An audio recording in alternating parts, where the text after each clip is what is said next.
welcome to this week's edition of the Pioneer Coaches Show. With me now, head softball coach Sarah Schoon. Coach, thanks for joining us. Thanks for having me. I'm so excited. I'm excited to talk about the season at hand and the team and all of it. So, Coach, last year finished 23-28, just under 500, 15-17 in the Mountain East. You advanced to the NBC tournament, got a win there against Frostburg State.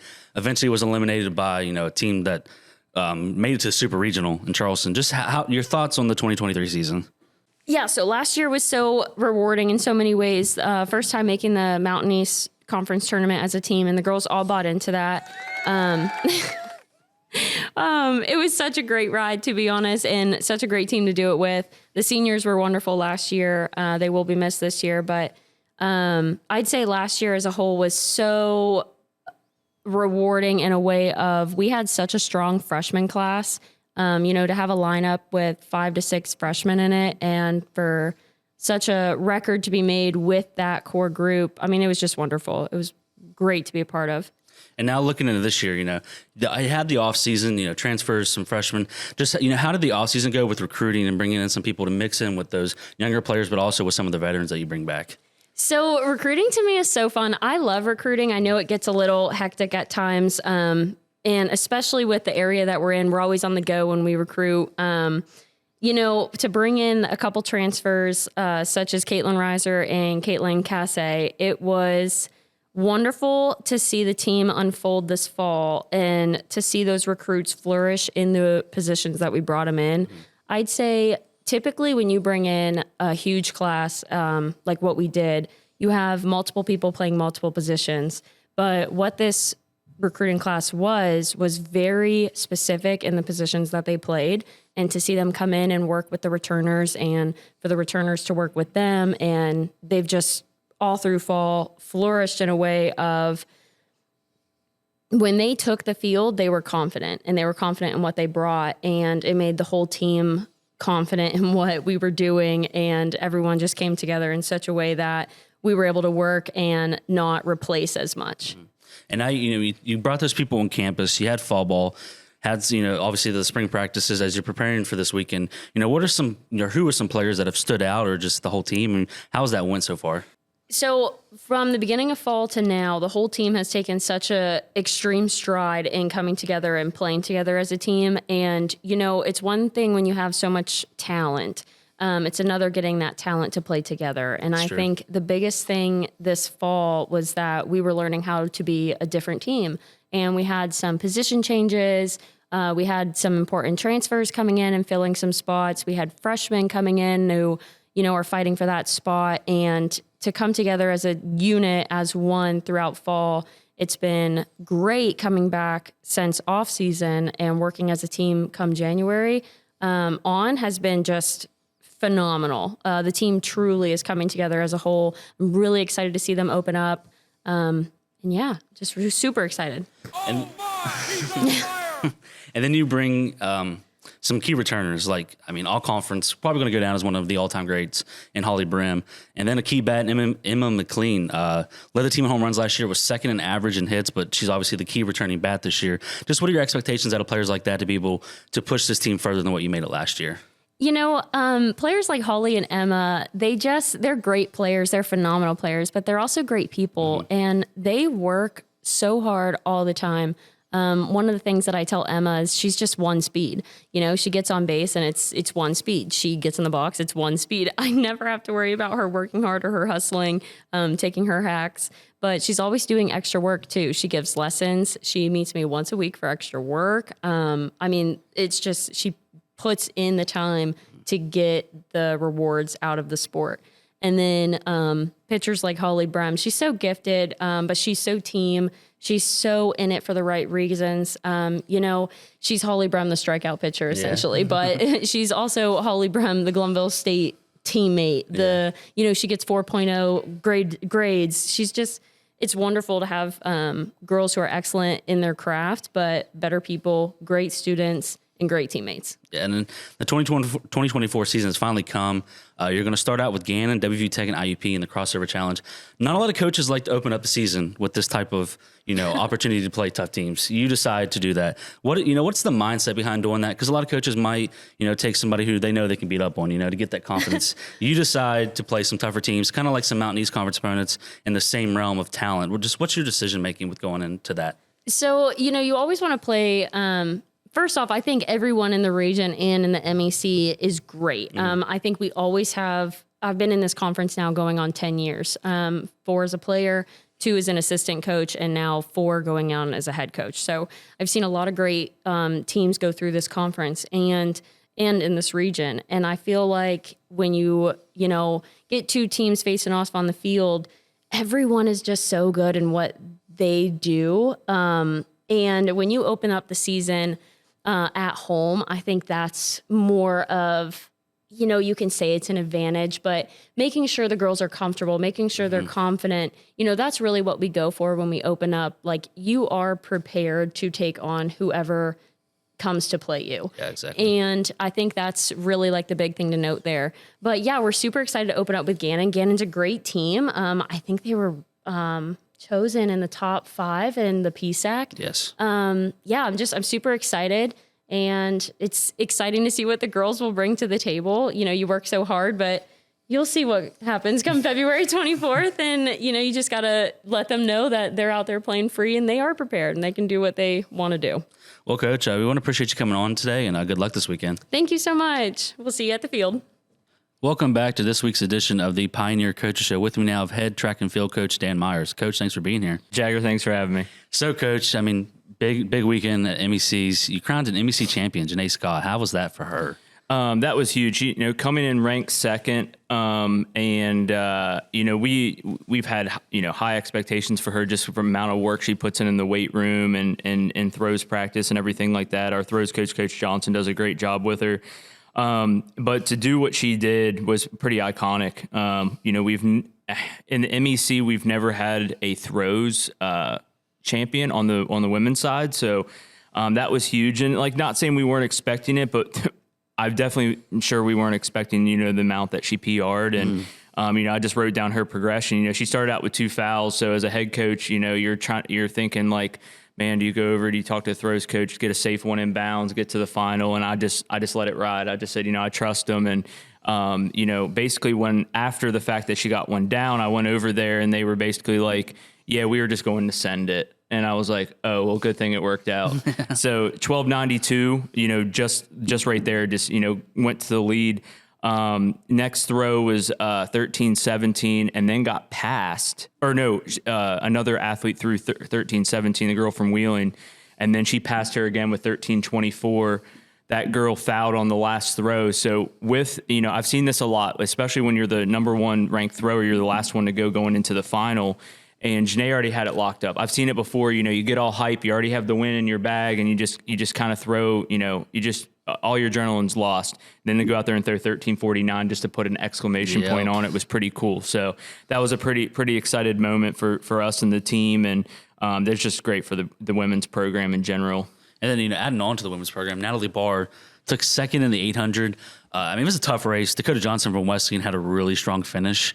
Natalie was, at the front for most of it, and it was really competitive there down at the end. Just your thoughts on how she performed. And, she was the first distance runner to earn all conference since 2012. So with her performance, and then we'll talk about the DMR, on the women's side. The knee-jerk reactions to be disappointed. Obviously, Dakota Johnson did have a great race, but so did Natalie. That was her first championship race, and you live and you learn. And in my mind, we should have went out maybe a little quicker because she just adds the strength element that some of those girls don't have.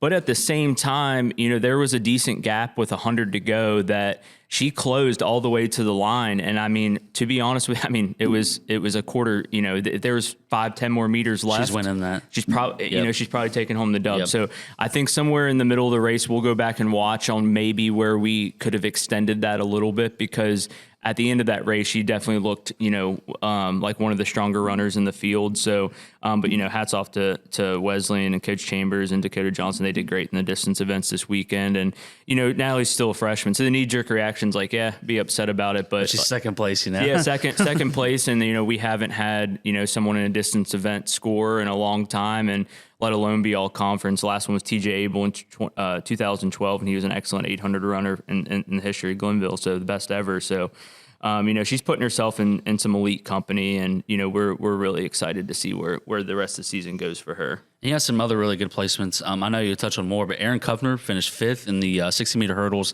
Brandon Bowie and Charlie Bauman actually went back-to-back 6th and 7th in the shot put. Just some other key performances that you saw from your team. Yeah, Bauman, he does this about every year. Last year, he came ranked outside of the top 8 in both of his throwing events and ended up scoring. This year, he went from 11th to 7th, which was huge. His personal best throw. Bowie had another great series. They did great. Kuffner finally got his personal best in the prelims, and we were hoping for a little bit more, but he banged up his knee pretty good in the prelim on the last hurdle, and he was just battling on the second day. And we know that his elite events outdoors, but again he ran a good 4x4 leg for us. So yeah, he battled, and those were some key performances there too. And then how can, this indoor season, you had a lot of PRs this year. Yep. How can that translate now to the outdoor season with the success you've already had? I think that it's, especially with having a lot of good all-time marks and PRs at the championship meet, I think it makes us hungry for outdoor. I do think that, there are some elements on the outdoor scheme of things that we're a little better in, just because we have some 400 hurdlers that will, help us score points, having more throws events where we're going to be really strong. We're expecting a lot out of Janae outdoors. So just in terms of a women's program, and Natalie will probably do multiple events. So, Hannah Hill's, Transcendence, and then the 8, and Savannah Cunningham, there's some areas where I think that we can steal some more points outdoors that we're really looking forward to that. And now as you transition into the outdoor season, what's the training like? Now you have about a month off until you go to Charlotte. How's that going? And just, what's different now that you're going from the indoor to the outdoor season? For the distance runners, we didn't really do too much of a taper or anything. So, we kind of trained through indoor for the most part. Last week was a little lighter load, gave them option day to day, and then we're pretty much back at it tomorrow. For the sprints, hurdles, jumps, throws, again, just taking early week lift off. And we want to, but at the end of the day, we want to have a good end of this week and a good next week, because then it's spring break, and, we're going to have some lag time before we, kind of go into the competition. But next few weeks we'll train pretty hard, to be honest, in some events, doing a little bit more of our speed endurance on the sprint and hurdle side, and prepping our 400 hurdlers to get ready for outdoor events. So there'll be some different stuff, and we're looking forward to it. But just 2 last notes, talking about last weekend, and just kind of came down to the women's, which were big points for us. The women's relays. So DMR for the women, huge, we keep knocking time off that. 31 seconds off our previous school record. We'd never been under 13 minutes. Last year at that meet, we ran 12:56. Last year at that meet, we ran 14:07. We'd never finished higher than 7th. So I think in the historic of the indoor championships, we finished like 8th, 7th, or 8th, 7th, or something like that. And to get 4th and be, the next team up was huge. And Hannah Hill ran a great leg on that. She's now second all time in the 800, running 2:25, and her 4th time ever running it.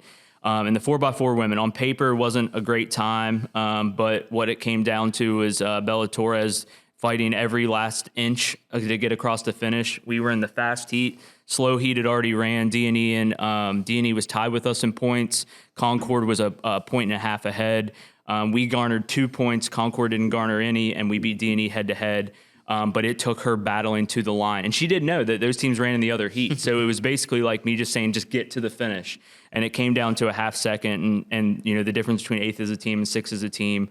And very, very close to, the 5th place team in terms of total points. The women's team's got a bright future, and we need to tighten some things up on the men's side and get some more events that exposed to that I think will be a little bit better outdoors. But I'm excited if we add some piece on the women's side, like where we can be in a year from now. Well, Coach, big congrats this past weekend, and we want to say we appreciate you coming on today. Yep, thank you, Jagger. I appreciate it. Welcome back to this week's edition of the Pioneer Coaches Show. With me now of head men's basketball coach Bob Bolen. Coach, thanks for being here today. Thank you, Jagger, for having me. So, Coach, last week started out the week. I know it's a tough one to talk about. Davis and Elkins, the up double digits kind of slipped away at the end. Just your thoughts on that one. Yeah, I thought you toss and turn all night after a game like that. Yeah. You're upset. But then when you watch the film, we played 35 good minutes. And that was a team earlier in the year that had us by 23 at half. Yep. And, we're up 10 with 5 to go, up 14 with about 8. And the wheels came off. We had couple bad turnovers and a couple quick shots that we shouldn't have taken. And then everything they shot their 10 went in. What could go wrong went wrong. Yeah. That was a terrible loss, and that would be an easy one to carry over into the next game. And I thought our guys did a great job of not letting that loss carry over to Saturday's game. And then, someone I wanted to talk about, Devin Collins, he looked much more aggressive in the mid-range, backing guys down against Deeney, and he showed it as well against Wesleyan. Was that a point of emphasis this week, or is that, him just getting better? I think he's just getting better, getting more confident handling the ball. The position he plays for us, the power forward can go inside or outside. And, Devin was giving up basketball. He graduated from Pikeville, and he wasn't going back to play. And, he's a pro golfer, and so he was living on the golf course. And then when I got this job, I knew Devin from his time at Marshall when I was working for ESPN, and he decided to come back and play. And I don't think I would love having him, but I don't think he got the work in this summer that he's going to get this summer. Yeah, he can golf till he's 87. And, I think he's just now, I just think he keeps getting better. He handles the ball better now. He's able to do more things, and he's always shot the ball with confidence. And I think he's just getting better by the week. And someone else, I thought I wanted to touch on, Prince Masengo got a lot of touches against Deeney down low. And earlier in the year, it was a lot of just, dribble, hook with the right. This past week, it was, up and unders. He was faking guys out. Was that something you guys have been working on him, trying to improve that post game? Yes, and give Coach Lilly a lot of credit. That's what I thought it was. Oh, yeah. He works with our post players, and, Prince is getting better. And he had been out a little while. He redshirted last year at Akron, and he hadn't played in a game in 2 years since high school. And I give Coach Lilly a lot of credit for taking those kids down there working. And then Trevor went 7 for 7. And I think Coach Lilly's doing a great job with those post players. Yeah, he definitely is. And then you spoke briefly on Wesleyan. I think any win in this league, and really anywhere, is a good win, and no matter the record of the other team. I think Wesleyan played really well. You didn't let that that Wednesday loss drag over. And you mentioned Trevor going 7 for 7. Devin had another 18-point performance. Just your thoughts on the Wesleyan win? Oh, I thought, if you look, I know their record's not good, but they were a one-possession game at the end against Notre Dame. They're a good team. Oh, yeah. They have good players. This conference, I tell our guys all the time, it's about how we play. Because the opponent is going to be good every night. Yep. And, excuse me. And, I think our assistants like Coach Lilly working with the bigs and Coach Morris working with our wings and our guards, I think both of them are doing a great job with player development, and our players continue to get better.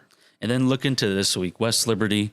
Everyone knows of West Liberty on the men's side. What can it take to be able to beat them this week? Because they sped you up the last time you played them. They shot the ball really well. I think they had 18 threes, which was a season high.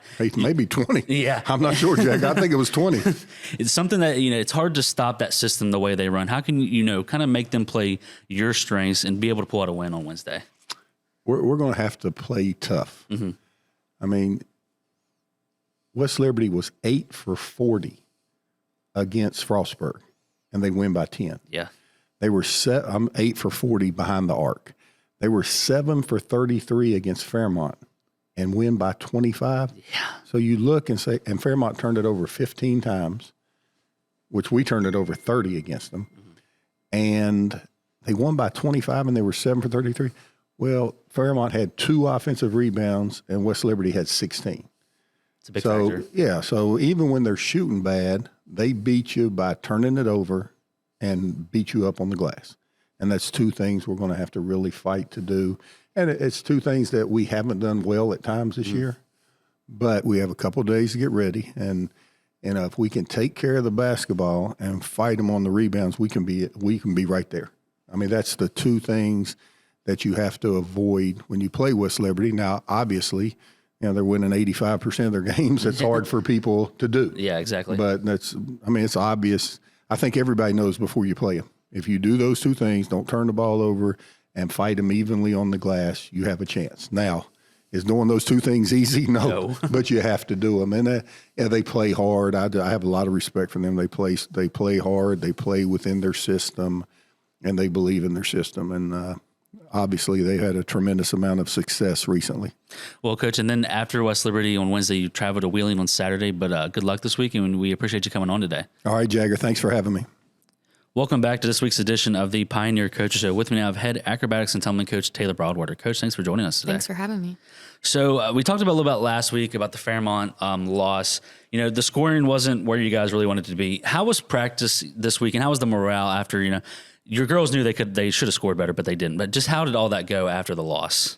We had a great week of practice. We kind of took things back down to basics and really focused on cleaning things up.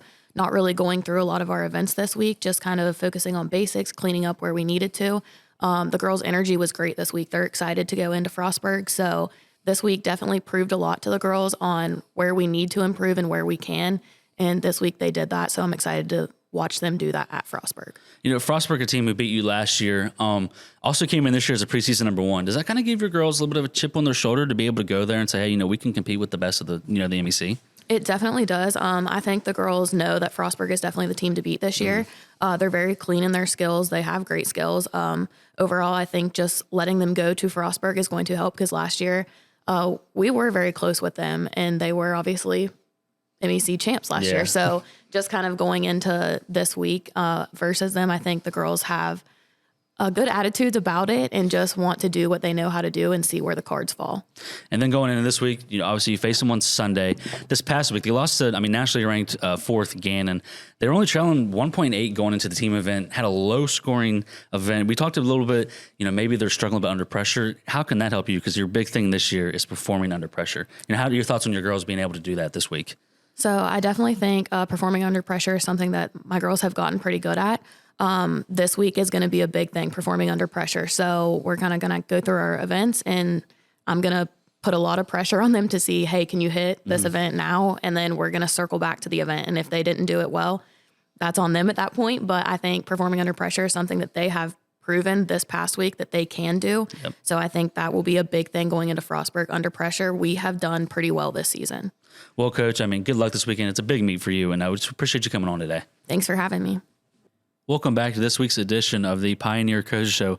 With me now is head baseball coach Jimmy Mullins. Coach, thanks for being here today. Thanks for having me. So, Coach, this past weekend you opened up the 2024 season with Clarion, PSAC foe. You went 2 of 3. You opened up Friday with a 9-2 loss.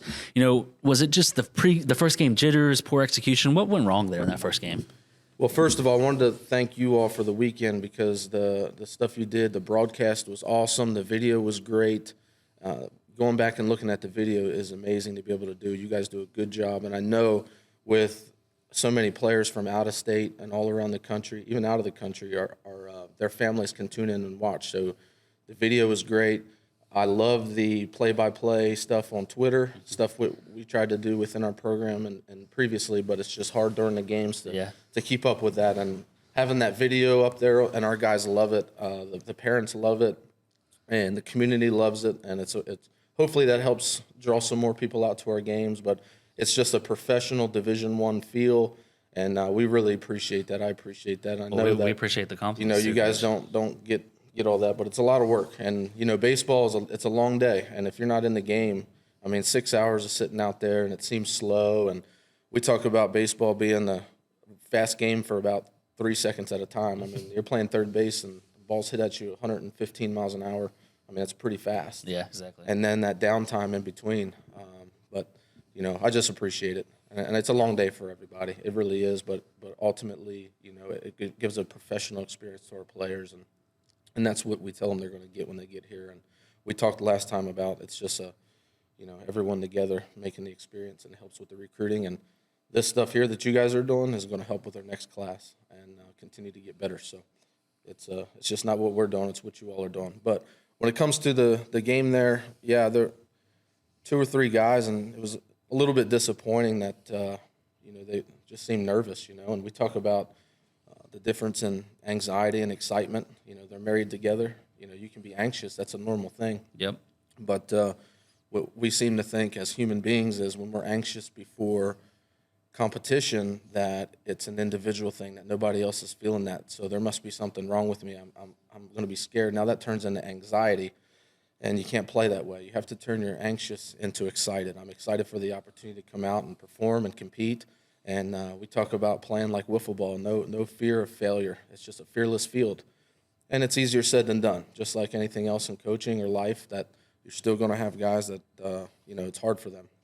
But at the end of the day, they care about it, and they don't want to let their teammates down. And I think that their worries and their fears are in the right place, and it's just something that we can continue to push forward. And I also think that the guys know that we have an expectation to play better because we have better players on our team this year. Yeah. And and expectations are what they are. We don't like to talk. Expectations from the outside are just someone else's opinion of us, but we have our own opinion of ourselves, and we expect to play at a certain level. And some of that fear comes in of letting that down, and that's just something we continue to work on and improve. And I think once we got the first one there out of the way, it was a better mentality on Sunday. There were some things outside that helped motivate us that we used, and they came back ready to go. But I'm proud of the weekend. The game to me it's feedback on how well you've prepared. So it's almost like the test. And we were able to see some things that we did well, able to see some things that we didn't, and we need to focus and address on some of those things and continue to get better. Because you talk about those, the fears in the first game. You got that day off on Saturday. You got to play Sunday, the doubleheader. It kind of seemed like that went away. I mean, in the second game, you got up by 5. Cole Grady, I mean, he didn't seem like he was, scared up there. Had 4 innings, 6 strikeouts, only 2 hits allowed. Bullpen had a good finish. We talked about Grant Landis, off the air. It was still a 5-3 game, but they scored on the airs at the end. Just what did it take out of your guys to get that second win after the first day let down? So let me ask you this: you said that you're right, you're exactly right, and this is just going to, if my players listen to this, you can physically see in someone's body language whether they want to attack the moment or they're going to succumb to the moment and not be able to live up to it. Can you just see it in people's body language? Oh, yeah, and you 100%. don't have to be an individual, but just in any sport, you can see it in their body language. So we talk about doing the shadow bullpens. It's almost like shadow boxing. You're not throwing a ball. You're working on your belly breathing. You're attacking hitters, and you're just fantasizing about the game. And because your mind doesn't understand the difference in fantasy and reality, so you're actually simulating game time pressures.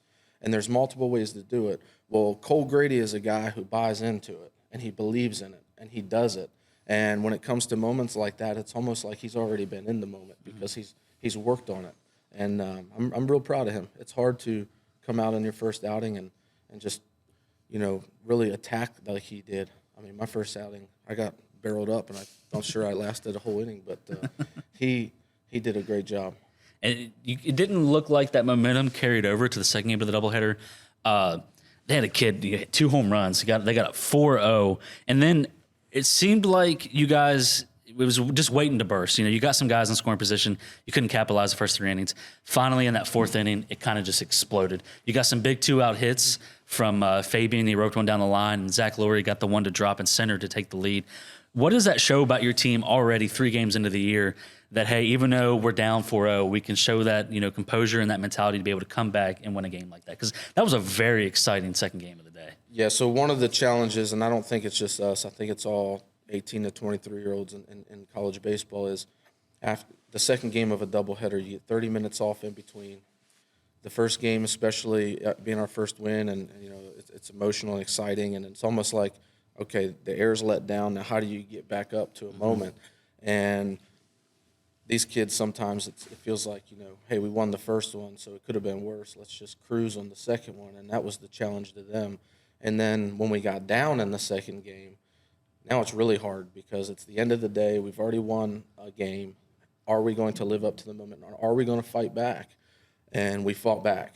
And we've talked about it in our our whole mindset is we're always going to scratch, we're always going to claw, we're always going to fight no matter what. And I want to highlight the fact that we got guys like Zach Morris, who is coming off knee surgery, really isn't 100%.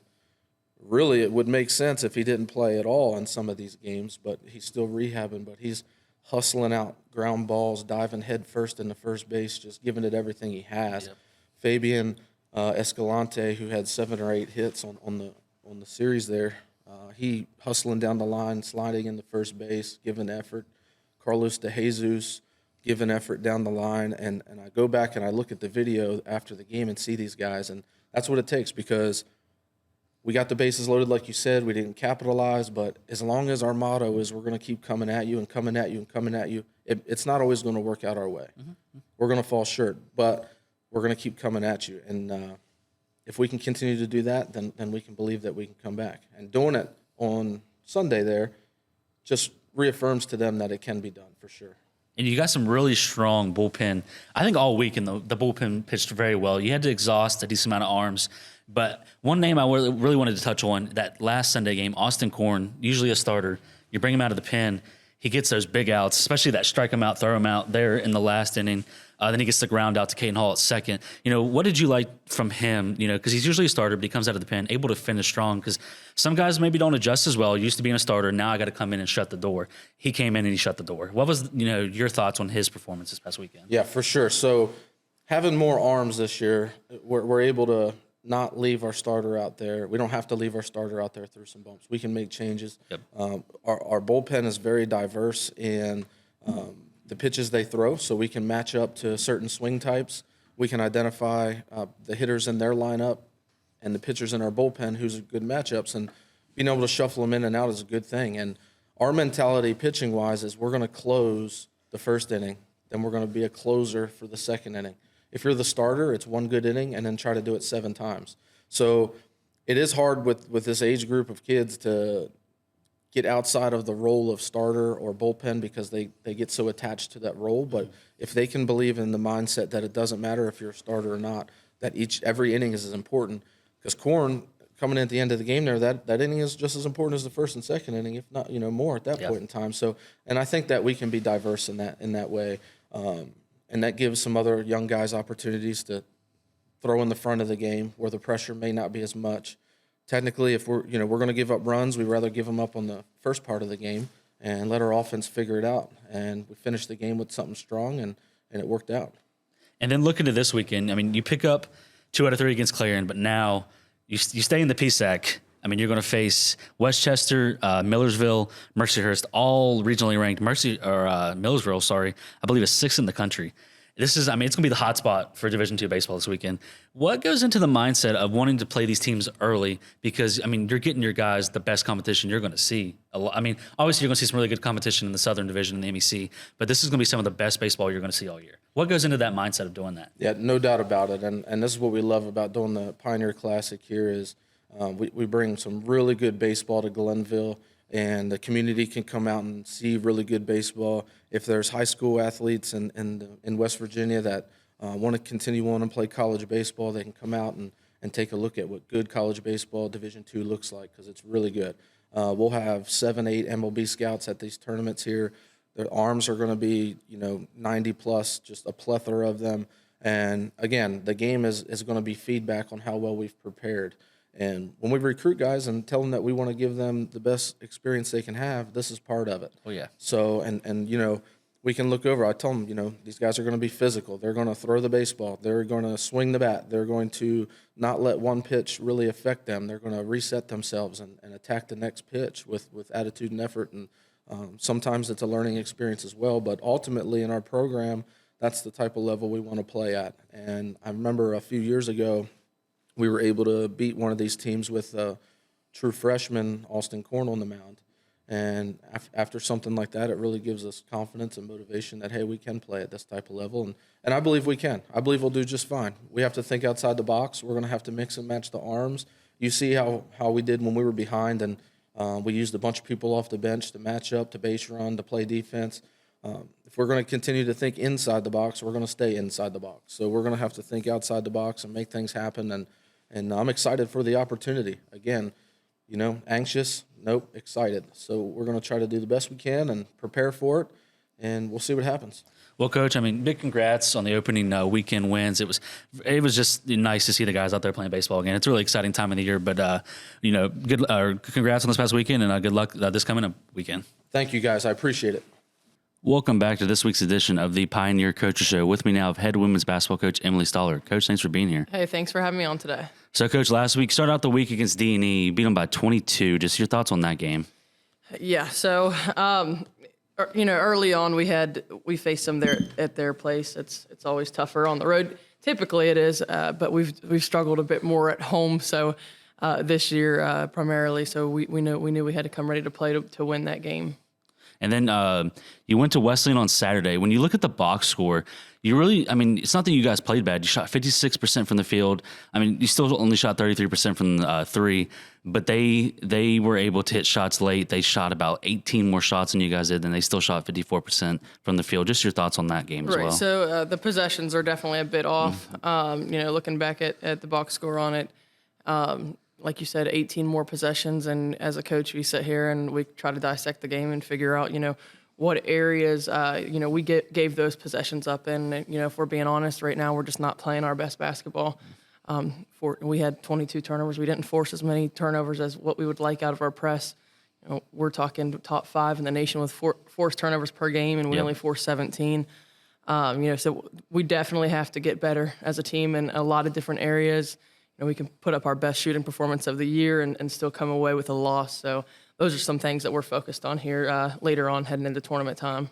Were you expecting Wesleyan to press like that? Because they're usually a team that likes to drop back, play regular defense. Was that something you were expecting? Yeah, so I figure, and I tell my girls this, not to share too much here, but later on in the season here, we're struggling, turning the ball over. Yeah. So we're definitely hitting skill work hard and getting better in areas that, where we face pressure here later on in the season, that we're going to be able to be successful here with the teams later on here in the year. And you talk about the teams later here in the year.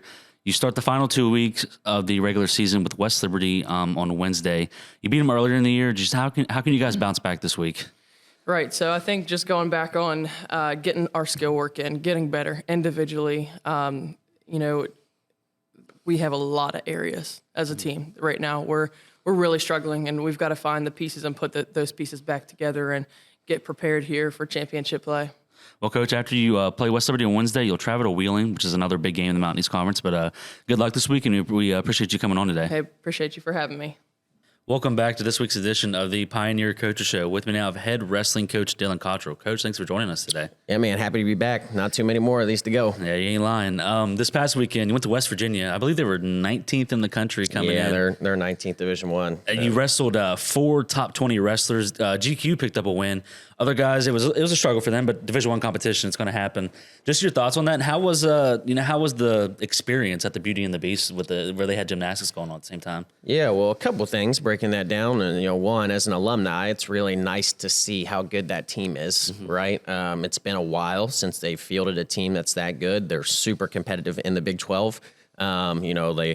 To be honest, they should have beat Oklahoma this year in a duel. They lost right at the end. I think this is going to be the best year NCAA-wise that they put together. Some of their guys are wrestling really good. So as an alumni, super cool to see that. Not super fun to be on the other side of it, right? But, the event is awesome. Like I said before, we talked about it last week. I wrestled in it. It was cool then. It was just as cool Sunday, right, when we went up there. I think it was great for the guys. It was an awesome atmosphere. I think they had close to 5,000 fans. Yeah, it was recorded almost 5,000 people. Yeah, so, that's kind of what I expected. I think when we were there at 16, there were 4,300. So I didn't see the attendance. I know that they do put it on their site. But yeah, it was an awesome event. It was loud. There was a lot of stuff going on, and I think it really will help our guys because that's a lot more like regionals and NCAAs will be. Obviously it's not balance beam in the back, right? But it's the same thing. It's a louder atmosphere. There's a lot more people. I thought it served its purpose for what it was, even with being this late in the year that I didn't love. So yeah, it was cool. We, Gavin wrestled really well and got a win, and Guy wrestled. I don't say really well. He definitely wrestled good, but he should have won that match, to be honest. Yeah, I saw the score. He got down early so bad. He had a really bad first period, and he'd be the first one to tell you that too. He did. One of his best things is how good his head-and-hand defense is, and it was non-existent in the first period, right? And then he started turning it around, and he's got a great gas tank, and he started storming back. But we've talked about it the last 2 weeks. He's got kind of down early in these first period of matches, and it's almost that it's not almost, it has been too much to come back from. Yeah, he falls behind too much. Yeah, even though that he's won the second and third period, right? The first period was bad enough that it was detrimental. So, something that we're working on in practice. He's going to be okay. The kid's freaking hard worker, and he just gets after it. So that fixes a lot of things right off the bat. Gavin Shamlin had a really good match. It ended up blowing up a little bit at the end, but that was kind of him going after stuff. He hit one of the nicest double legs. Not just of him, but I've seen all year, right? And going through a guy, and Wolfgram's a top 20 guy, really tough. So I think that should be good for his confidence. A lot of these guys, we talked about it yesterday. Albeit some of our positions, right, and the good things we did were in small portions. It's still, if you can do those small portions against this high level of guys, you should be confident to be able to do it against Division II guys. Yeah, exactly. Right. So I thought Nick Johnson wrestled pretty well in this match too, right? He got down a little early, but I feel like he was learning a little bit in that match, started slowing it down. So we struggled in a couple positions, right, that were really detrimental, but that's okay. We actually worked on them yesterday. I felt really good about it. And I felt like that match served a solid purpose. And then coming into this week, you have Senior Day on Thursday with Frostburg State, Kentucky Wesleyan. Just what are your expectations there? Because we're about a week away from regionals now. So yeah, so it's next Saturday. Yeah, so we're right at that week and a half out. So we talked about it yesterday, and the plan on this, it's kind of the exact opposite, right? WVU kind of used us as their last tune-up, right? And we're kind of using this as our last tune-up, or in theory, that's what it is. So we want to go in, stay healthy, and dominate, right? I want 20 dominant matches, right, from top to bottom, and then propel that into regionals. I felt much better about our attitude, effort, toughness, grit, right, this weekend against WVU. If we would have did that against Ashland and Grand Valley, things would have been a lot different, right? So hopefully, again, we see that same product that we put out, right, against WVU Thursday. Fast forward, next Saturday, same thing. We're going to be okay at region if we do that. And we talked about in previous weeks, you were mixing in some reserves with some starters. WVU, you put a lot of starters in, some guys that are going to compete at regionals. Is that going to be one of the same things you do this Thursday as you get closer and closer to regionals? Yeah, so Thursday, we're definitely going to have all our starters at least wrestle once. Yeah. But I think, to be honest, if any of our guys are not in red shirt or, maybe ineligible because transfer, whatever it is, if they're eligible to wrestle, every single one of our guys will wrestle Thursday because Frostburg's bringing a lot of guys. And in that match, we're going to do some extra matches. So you're going to see really 25 faces out there wrestling. Now, again, might be one match. But yeah, we're going to mix up a good bit on different ones and kind of go there. There's a couple guys, right, that if I know, again, this is the thing, and it's tough for me to do as a coach, right? I know that they can beat the guys, right? I'm very confident in it, but it's not worth the risk to wrestle them against the guy because if they lose to him, it might change their regional seating. So there's a little bit of that, right? Because Kentucky Wesleyan is in the GMAC, and our region is pretty much the GMAC in the Mountain East. Yep. There's a couple others sprinkled in.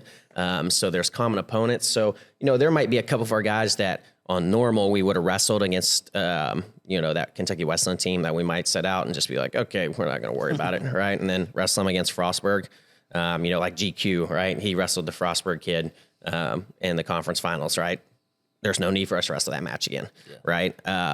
He'll wrestle once. Some of the other guys will wrestle twice. All right. Some of them, we'll actually wrestle probably 3 times, right? Some of our starters that are guys that haven't wrestled this year, they'll probably wrestle both duels and maybe an extra match. So it'll be all up and down the lineup, but there will be a lot of faces out there Thursday. So it's a good opportunity for fans. One, obviously it's our last time wrestling and senior night to come watch, but also, right, all of our guys who have been training, they get to wrestle really good. This is going to be really good for retention. Right, because experience for them everyone's going to get to be out there. Everyone's going to get to be a part of it, right? And it's at home at the end of the year. So yeah, it's going to end up being a very good event for us, which is I'm really liking and thankful for that. Frostburg's bringing down so many guys to scrap. Well, Coach, good luck this Thursday, and we appreciate you coming on today. Yeah, thanks, guys.